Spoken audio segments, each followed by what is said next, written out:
ქართული ოცნების ბათუმის საარჩევნო შტაბის უფროსად ირაკლი ჭეიშვილის დანიშვნა ადმინისტრაციული რესურსის გამოყენება.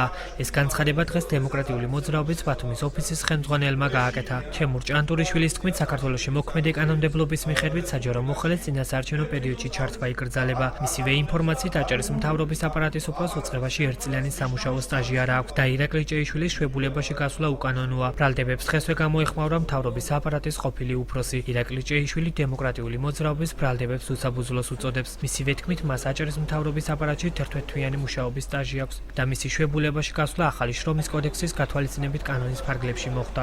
კოალიციის შტაბის ხელმძღვანელად დაინიშნა ბატონი ირაკლი ჭეიშვილი. ეს არის ადამიანი, რომელიც არის ხელმძღვანელი მთავრობის აპარატისა და ეხლა გახლავს შვებულებაში. პირველი შეკითხვა ეხება იმას, რომ რამდენადაც მოგვეხსენება კანონმდებლობის შესაბამისად შვებულებაში გადიან 1 წლის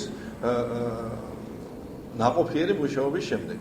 ის რაც ხდება დღეს, ეს არის დაკანონებული უსამართლობის განხორციელება ცხოვრებაში. ეს არის ტყუილი, რომელიმე დღეს ადმინისტრაციულ რესურსს იყენებს და ემსგავსება წინა ხელისუფლებას, რაც შეეხება ჩემს თანამდებობაზე მუშაობას, მე 11 თვეა თანამდებობაზე ვმუშაობ და თუ კანონს გადახედავენ და კარგად წაიკითხავენ, იქ პირდაპირ წერია, რომ ხელმძღვანელის თანხმობის შემთხვევაში პირს ნებისმიერ წლის განმავლობაში შეიძლება საჯარო მოხელეს შვებულებაში გასვლა. კანონი რომ იკრძალავდეს, რომ ვიყო დღეს შტაბის ხელმძღვანელი, დამერწმუნეთ, ჩემი მოქალაქეობრივი ვალია, რომ მე ვიყო ამ პროცესში ჩართული და თანამდებობას დავტოვებდი.